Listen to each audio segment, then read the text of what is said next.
नमस्कार, मी अनिल दुबदाळे. दिवे Belgaum Chandgad live news म्हणजेच DBC लाईव्ह न्यूजमध्ये आपणा सर्वांचे स्वागत करत आहे. चला पाहूया आजच्या काही महत्त्वाच्या बातम्या. कागल टोल नाका बंद करा, कागल तहसीलदाराकडे निवेदनाद्वारे मागणी. कागल सीमा तपासणी नाक्यावर तपासणीच्या नावाखाली वाहनधारकांची आर्थिक पिळवणी करणे, अयोग्य नियोजन, चुकीचं वळण, जीवघेणा प्रवास, आजपर्यंत झालेल्या अपघातातील बळी या सर्वांचा सारासार विचार करून कागलचा टोलनाका तात्काळ बंद करावा अशी मागणी टोल हटवा हायवे बचाव कृती समितीच्या वतीनं कागलचे तहसीलदार यांच्याकडे निवेदनाद्वारे केली आहे. कृती समिती निवेदनात पुढे म्हटलं आहे की महाराष्ट्र कर्नाटक सीमेवर कागलजवळ टोल नाका उभारण्यात आला आहे. तेथील चुकीच्या मार्गक्रमणामुळे वाहन चालकांना अनेक अडचणींना तोंड द्यावं लागतं. चुकीचं नियोजन, वारंवार होणारे रस्त्यातील अपघात व अपघातात मरण पावलेले निष्पाप बळी याला वाली कोण, असा सवाल इथं उपस्थित होत आहे. प्रशासनाने या बाबीकडे पाठ फिरवली जाते. नागरिकांच्या जीवाशी खेळणारी इथली व्यवस्था आहे ती बंद करणं ही आजची काळाची गरज आहे. दरम्यान बॅरिकेड्स लावून हायवे अडवून धरला आहे. तो केवळ टोल नाक्यासाठी देशात केवळ कागल इथलाच नाका म्हणजे चर्चेचा विषय बनला आहे. हा टोल नाका अदानी कंपनी मार्फत चालवला जातो. या ठिकाणी टोलच्या नावाखाली वाहनधारकांची आर्थिक पिळवणूक केली जात आहे. हा टोल नाक्यात बंद करावा अशी मागणी सीमा भागातील जनतेनं किंबहुना उद्धव बाळासाहेब ठाकरे, शिवसेनेचे कागल शहराध्यक्ष अजित मोडेकर व त्यांच्या सहकार्यांनी लावून धरली आहे. यापूर्वीही बैठका पार पडलेल्या आहेत, परंतु प्रशासन तात्पुरती मलमपट्टी करते व पुन्हा एरे माझ्या मागल्या अशी अवस्था आहे. या टोलनाक्यावरून सीमा भागातील नागरिक दैनंदिन कामासाठी ये-जा करीत असतात. त्यांनाही इथल्या प्रशासनाचा फटका बसला आहे. या ठिकाणी असलेले पोलीस सर्वांना वेठीस धरतात. त्यामुळे हा टोल नाका बंद करावा अशी मागणी टोल हटवा हायवे बचाव कृती समिती यांच्या वतीनं कागल चे तहसीलदार अमरदीप वाकडे यांच्याकडे निवेदनाद्वारे केली आहे.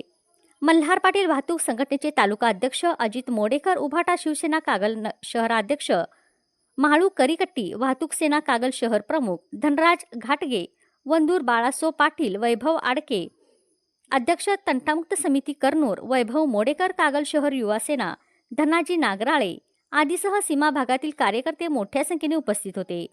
या निवेदनाच्या प्रती कागल पोलीस ठाण्याचे निरीक्षक गंगाधर गावटे यांच्यासह वरिष्ठ पातळीवर देण्यात आले आहेत. डिसेंबर 2024 नाक्याचं काम करत होते, ठक्कर म्हणून होते, त्यांनी घेतलं होतं. यापर्यंत अडाणीचा इथं काही संदर्भ नव्हता, माहिती असू दे. पहिल्यांदा घेतला तो ठक्करने घेतला, तो बी गुजरातचा, पंतप्रधान गुजरातचा, नाका ठेकेदार गुजरातचा. त्यानंतर ठक्कर पितापुत्र होती, मोठी कंपनी यांची, ती मयत झाले. तर त्यांच्या घरच्यांनी सद्भाव म्हणून एक कंपनी, सद्भाव कंपनीला, ती पण गुजरातची, त्या कंपनीला तो नाका टेक ओव्हर केला. म्हणजे काम सगळं टेक ओव्हर केलं. सद्भावला टेक ओव्हर केल्यानंतर सद्भाववाल्यांनी पण नाका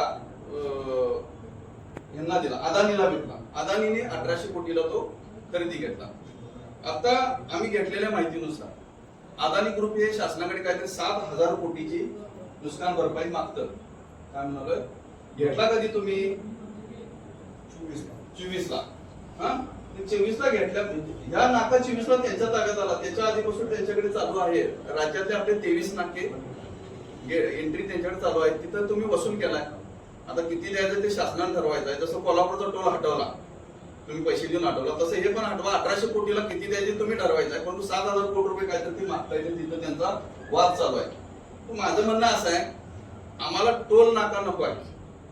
नसेल तर तात्पुरतं तुम्ही काय करा, वाहतूक संघटनेच्या माध्यमातून आम्ही विनंती करतो, कोल्हापूर जिल्ह्याच्या एंट्रीला फ्री पास करा. बरोबर आहे का? कोल्हापूर जिल्ह्याचं कुठलीही गाडी येऊन तिला अडवायचं नाही, आरटीओ ला चेक करायला जाईल. तुम्ही वजन घ्यायचं नाही, आमच्या वाढीचं वजन काढायचं, पैसे घ्यायचं नाही. साहेब काय झालं, 200 धर्मवीर ज्योती यांचे शहरात स्वागत. वीर शिवाजी महाराज आणि संभाजी महाराज यांच्या भक्तांनी सांगलीहून आणलेल्या धर्मवीर ज्योतीचे संकेश्वरमध्ये स्वागत करण्यात आलं. यावेळी उपस्थित मान्यवरांनी ज्योतीला पुष्प अर्पण करून आदरांजली वाहिली. यावेळी ज्योतीचे अभिनंदन करण्यासाठी अमर नलावडे, डॉक्टर मंदारा हवाला, अभिजित कुर्नाकर, राजेश गायकवाड, दीपक भिसे, सुभाष कासारकर आदी उपस्थित होते. या प्रसंगी पुष्पराज माने, आप्पा मोरे, सागर माने, प्रमोद जाधव, लक्ष्मण शेंडे, नेताजी कुराडे, पिंटू कारेकर, जयप्रकाश सावंत, सुहास भिसे, श्रावण भिसे, शुक्रवार भिसे यांच्यासह भाविक मोठ्या संख्येने उपस्थित होते. धर्मवीर ज्योती आणण्याचं काम प्रवीण गडकरी, मारुती सावंत, यश सावंत, संकेत पवार, संतोष लोखंडे, शिवदिंडे, अभिजित सुतार, नितेश खोटा आणि राहुल गडकरी यांनी केलं. बुधवारी 18 मार्च 2026 रोजी सायंकाळी 5 वाजता धर्मवीर संभाजी महाराज यांच्या स्मरणार्थ अंत्ययात्रा विशेषतः मूक पदयात्रा शिवाजी महाराज चौक येथून निघेल. ही मिरवणूक शहरातील प्रमुख मार्गावरून फिरून महानगरपालिका परिसराजवळील धर्मवीर संभाजी महाराज उद्यानात समारोप होईल. या मूक पदयात्रेत संकेश्वर नगर येथील शिवाजी महाराज व संभाजी महाराज यांच्या भक्तांनी मोठ्या संख्येने सहभागी व्हावं ही विनंती आहे.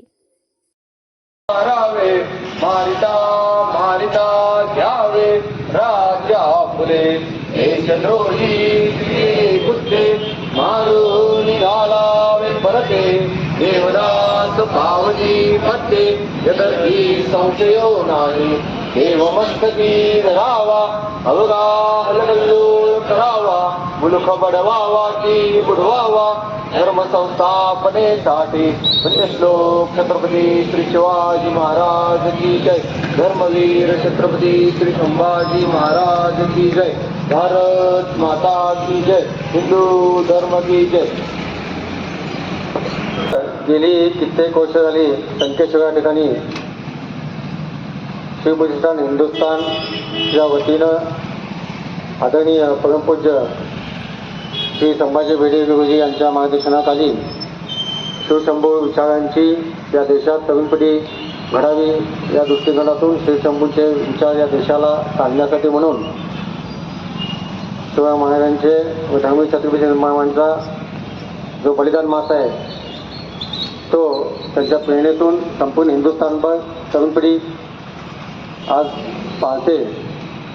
त्या अनुषंगानं संकेश्वरातील शिवभक्त शंभूप्रेमी सुद्धा या बलिदान मासामध्ये उपवास, पादत्राणं न घालणे, मुंडन करणे, गोड पदार्थ टाळणे, मांसाहारी टाळणे अशा गोष्टीचं आचरण करतात व आपल्या राजांच्या बलिदानापुरती आपली एक त्यागाची भूमिका या जीवनात आपण काय त्याग करावा या दिवसावर महिनाभर हा बलिदान पाळतात. त्या अनुषंगानं बुधवार दिनांक 18 तारीख हा आपला छत्रपती धर्मवीर संभाजी राजांचा बलिदान मासाचा अंतिम दिवस असतो. त्यावेळेला आपण संकेश्वरातून पवारचा धर्मवीर छत्रपती संभाजी महाराज चौक, मठगल्लीतील छत्रपती शिवाजी महाराज चौक इथून मूक पद अंत्ययात्रा म्हणजे धर्मवीर संभाजी महाराजांची न निघालेली अंत्ययात्रा भावनेपोटी आपण त्यांना आदरांजली मानवंदना देण्यासाठी म्हणून आपण सर्व संकेश्वरातील शिवभक्त शंभूप्रेमी या मूक पद यात्रेमध्ये आपण मोठ्या संख्येनं सहभागी व्हावं आणि त्यांना मानवंदना आदरांजली त्यांच्या चरणी नतमस्तक होण्यासाठी आपण संकेश्वरातील सर्व 18 पगड जातीच्या लोकांनी, तरुण पिढीनी, सर्व मान्यवर मंडळींनी, सर्व समाजातील प्रमुख मंडळींनी, सर्व नगरसेवकांनी या कार्यक्रमामध्ये सहभाग. बुधवार दिनांक 18 तारीख संध्याकाळी ठीक 5 वाजता श्री शंकरलिंग मठापासून ते शिवस्मारक ते धर्मवीर छत्रपती संभाजी महाराज उद्यान संकेश्वर नगरपालिका या ठिकाणी कार्यक्रमाची सांगता होईल. नाटकाचे यश नेपथ्यामध्ये असतं, राज्य रिसॉर्ट बोर्डाचे सदस्य मुकुंद पटवर्धन यांचं प्रतिपादन. नाटक प्रेक्षकापर्यंत सर्वांगदृष्टीने पोहोचवण्यासाठी नाटकाची प्रेथप्याची भूमिका महत्त्वाची आहे. नेपथ्यच नाटकात जिवंतपणा आणत असतं. चांगल्या नेपथ्यानेच नाटक यशस्वी होऊ शकतं, असं प्रतिपादन राज्य रिसॉर्ट बोर्डाचे सदस्य मुकुंद पटवर्धन यांनी केलं. शिवराज महाविद्यालयात राज्य शासनाच्या सांस्कृतिक संचालनामार्फत आयोजित करण्यात आलेल्या 10 दिवसांच्या नाट्य प्रशिक्षण शिबिरात ते बोलत होते. अध्यक्षस्थानी शिवराज विद्या संकुलाचे अध्यक्ष किसनराव कुराडे होते. प्रारंभी स्वागत नाट्य प्रशिक्षण शिबिर संचालक जुगलकिशोर ओझा यांनी केलं. ज्येष्ठ रंगकर्मी रमेश कदम यांनी पाहुण्यांचा परिचय करून दिला. आपल्या मार्गदर्शनात पुढे बोलताना पटवर्धन म्हणाले, नेपथ्यकाराने नाटकाची संहिता, अंकसंख्या, रंगमंच व पात्रे यांचा परिपूर्ण अभ्यास करणं आवश्यक आहे. नाटकात कोणत्याच काळाचं प्रतिनिधित्व करीत आहे त्यानुसार साधनांचा वापर केला पाहिजे. कथाकथनाला साजेसे रंगमंच सजवणं आवश्यक आहे. नेपथ्यकाराला खर्चही जुळवता आला पाहिजे, असं स्पष्ट करून त्यांनी नाटकात नेपथ्यकाराची भूमिका काय आहे यावर त्यांनी सविस्तर मार्गदर्शन केलं. शिवराज विद्यासंकुलाचे पदाधिकारी एम के सुतार, समन्वयक रंगराव हिंगडे, कलाकार अमोल देसाई यांच्यासह शिबिरार्थी उपस्थित होते. आभार अशोक मोरमारे यांनी मानले. गडिंग्लजवरून जर्नलिस्ट रावसाहेब यादव.